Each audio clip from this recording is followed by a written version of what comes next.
안녕하세요. 오늘의 탐구 주제는 기독교 신학의 가장 핵심적인 논쟁 중 하나, 바로 칭의론입니다. 사람이 어떻게 신 앞에서 의롭다, 이렇게 인정을 받을 수 있는가? 이 질문 하나를 두고 정말 수세기 동안 치열한 논쟁이 있었죠. 오늘 저희가 살펴볼 자료는 바로 그 논쟁의 역사를 담은 심도 있는 논문인데요. 이걸 통해서 율법주의부터 가장 현대적인 논쟁까지 파헤쳐 보겠습니다. 네, 이게 단순히 그냥 오래된 교리 논쟁이 아니거든요. 뭐랄까, 내 믿음은 진짜일까? 내가 과연 구원받을 만큼 선하게 살고 있나? 같은 아주 근본적인 신앙적 고민이랑 맞닿아 있는 주제잖아요. 오늘은 5가지 주요 칭의론을 따라가 볼 텐데요. 각 이론이 믿음과 행위라는 이 두 개의 퍼즐 조각을 어떻게 맞추려고 했는지, 또 왜 그게 잘 안 됐는지에 집중해 보시면 아주 흥미로울 겁니다. 좋습니다. 그럼 그 첫 번째 퍼즐, 율법주의적 칭의론부터 시작해 볼까요? 자료가 로마자 3장을 인용하면서 이제는 율법 외에 하나님의 한 의가 나타났다, 이렇게 시작하는데요. 믿음과 율법, 이게 왜 그렇게 큰 싸움의 시작이 된 건가요? 이게 모든 건 사도 바울 시대로 거슬러 올라가야 합니다. 그러니까 바울이 세운 갈라디아 교회에 유대주의자들이 들어와서 이런 주장을 한 거예요. 예수를 믿는 거 좋은데 그것만으로는 좀 부족해.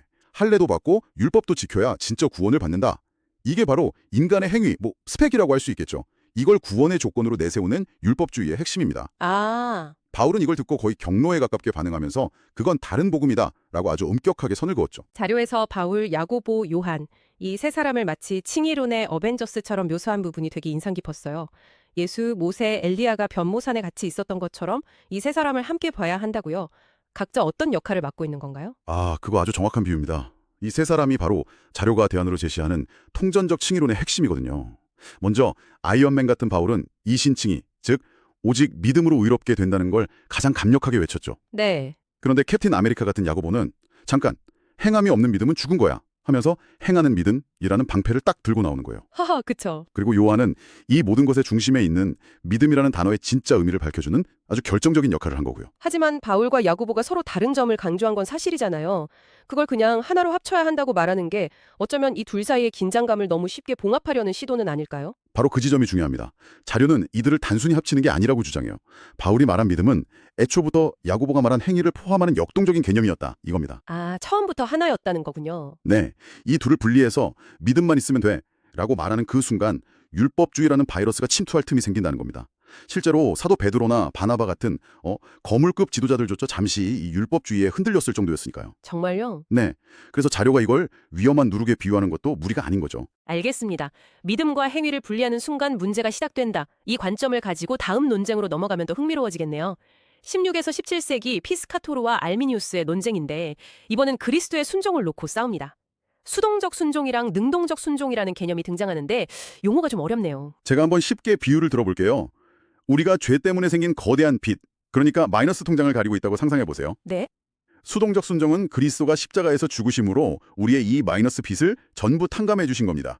형벌을 대신 받아주신 거죠. 아, 빚을 그냥 0으로 만들어주셨다는 거군요. 그럼 능동적 순종은요? 능동적 순종은 거기서 한 걸음 더 나아간 개념이에요. 빚을 0으로 만들어주셨을 뿐만 아니라 우리가 평생 벌어도 만져볼 수 없는 100억 원짜리 수표, 그러니까 플러스 자산을 우리 통장에 꽂아주셨다는 거예요. 와, 그리스도가 이 땅에서 율법을 완벽하게 지키신 그 의를 우리에게 선물로 주셨다는 개념이죠. 그 비유를 들으니까 개념이 확 잡히네요. 마이너스를 없애준 것과 플러스를 채워준 것. 그런데 이걸 두고 왜 싸운 거죠? 피스카토르는 마이너스 빚 탕감, 즉 수동적 순종만으로 충분하다. 100억짜리 수표까지 받는 건 좀 과하다. 이렇게 주장했고요.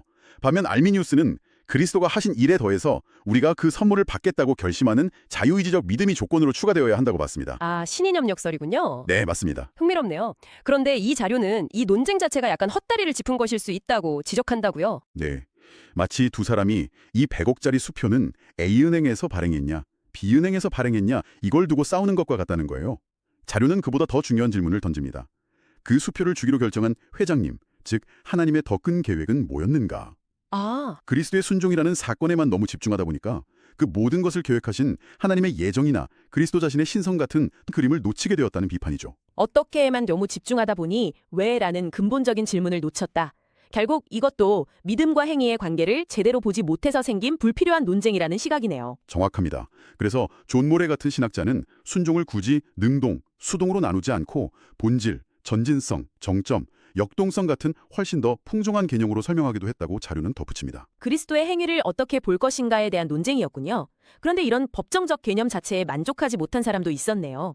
다음으로 살펴볼 오시안도는 여기서 한 발 더 나아가서 아예 하나님의 의가 우리 안으로 들어온다는 훨씬 더 급진적인 주장을 합니다. 주입식 칭의론이라니 단어부터가 심상치 않은데요. 네, 지금까지의 논의가 법정에서 일어난 일이라면 오시안더는 이걸 수술실로 끌고 들어옵니다. 전통적인 전가 개념은 판사가 당신은 무죄요 라고 선언하고 그리스도의 의로운 옷을 입혀주는 것과 같아요. 법적으로 신분이 바뀌는 거죠. 네, 그렇죠. 그런데 오시안더는 그게 아니라 아예 신의 본질적인 의가 우리 심장에 직접 주입되어서 우리가 진짜로 의로운 존재가 된다고 주장한 겁니다. 잠깐만요. 의로운 옷을 입는 걸 넘어서 아예 심장을 이식받는다는 거잖아요. 신의 본질이 인간 안에 들어와 섞인다는 건데 이건 상당히 파격적이고 좀 위험하게 들리는데요? 바로 그겁니다. 신학자 칼뱅이 거의 기겁하면서 반발했던 이유죠. 그리스도의 순종과 죽음만으로는 부족하고 신의 본질이 우리 안에 들어와야 한다는 오시안더의 주장은 기독교 신학의 가장 근본적인 전제, 그러니까 창조주와 피조물 사이에 넘을 수 없는 선을 무너뜨릴 수 있는 발상이었거든요. 이건 신과 인간의 본질이 혼합된다는 건데 기독교 역사에서 가장 경계했던 이단 사상 중 하나랑 맞닿아 있었던 거죠. 결국 핵심 교리를 뿌리부터 흔드는 주장이었던 셈이네요. 네, 그래서 자료는 그의 이론을 단순히 신학적 견해 차이가 아니라 믿음과 행위를 통합하지 못한 이원론적 한계이자 성경에 대한 무지에서 비롯된 것이라고 아주 날카롭게 평가합니다. 이제 현대로 넘어와 보겠습니다. 20세기 신학의 거장 칼 바르트입니다. 신정통주의의 대표 주자인데 그의 칭의론은 어떤 특징이 있나요? 바르트를 이해하려면 그가 전통신학의 판을 완전히 새로 짜라고 했던 인물이라는 걸 먼저 알아야 합니다. 자료는 그가 성경의 무우성이나 예수의 부활 같은 전통 교리들을 현대인의 관점에서 재해석했다는 비판적 시각을 먼저 소개하고요. 이런 배경을 염두에 두고 그의 믿음에 대한 설명을 들어야 오해가 없습니다. 알겠습니다. 그런 배경 속에서 바르트가 말한 믿음은 무엇이었나요? 바르트에게 믿음은 교리에 동의하는 체크리스트가 아니었어요. 그의 책들을 보면 믿음을 허공으로 뛰어드는 것, 이해할 수 없는 하나님의 사랑을 느끼는 것, 하나님에 대한 총체적 신뢰 같은 아주 실존적이고 역동적인 언어로 표현합니다. 굉장히 문학적이고 철학적이죠. 잠깐만요. 허공으로 뛰어대는 것 같은 표현은 멋있지만 너무 모호하게 들립니다. 그래서 믿음이 정확히 무엇인지에 대한 객관적인 기준이 사라지는 것 아닌가요? 듣는 사람에 따라 제각각으로 해석할 여지가 너무 많은데요? 정확한 지적입니다. 자료가 비판하는 지점도 바로 그거예요. 이런 표현들이 성경 원어의 의미를 깊이 연구한 결과라기보다는 바르트 개인의 실존주의적 사상에 더 가깝다는 거죠.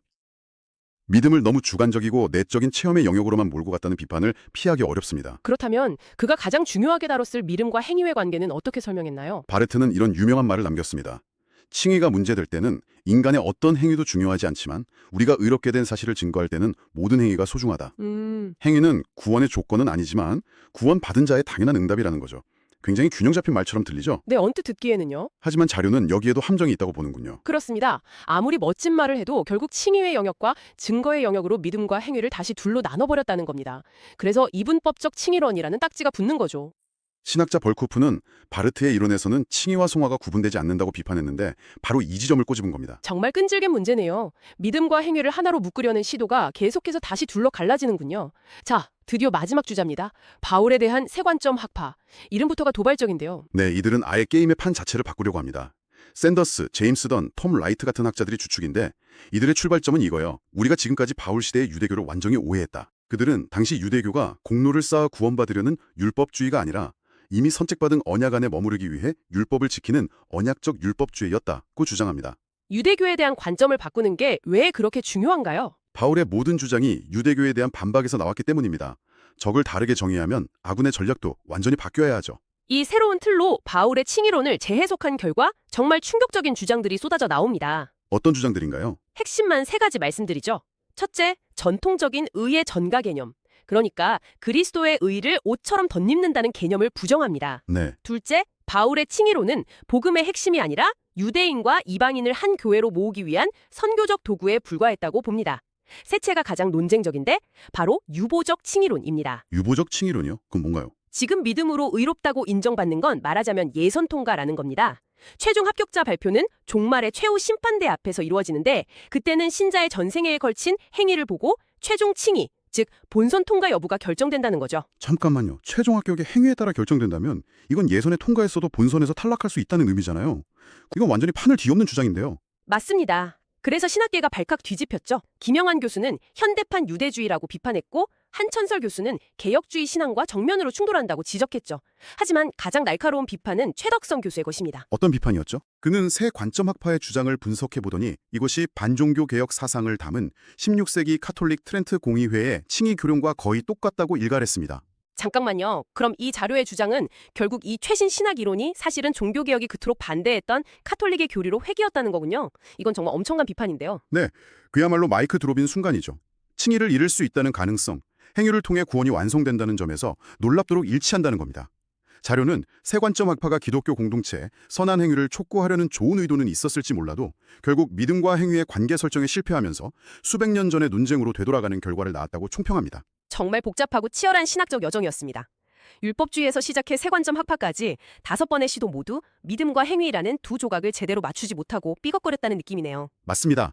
이 자료가 일관되게 보여주는 건 믿음과 행위를 어떻게든 분리해서 보려는 시도들이 결국에는 성경이 말하는 진리에서 벗어나는 여러 신학적 오류를 낳았다는 점입니다. 그래서 자료의 저자는 행위가 믿음과 분리된 게 아니라 행하는 믿음 그 자체가 중요하며 그 분량에 따라 의와 구원에 이른다는 통전적 관점을 대안으로 제시하는 것이죠.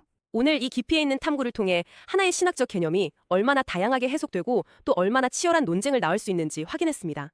오늘 우리는 루터와 칼뱅, 그리고 가톨릭의 의화론을 포함한 8가지 칭의 구원론이 모두 성경에서 벗어나 있으며 참된 구원의 길이 아니라는 충격적인 사실을 확인했습니다. 이는 다른 구원의 길을 걷는 그리스도인들에게 마치 예방 백신을 맞는 것 같은 유익한 시간이었습니다.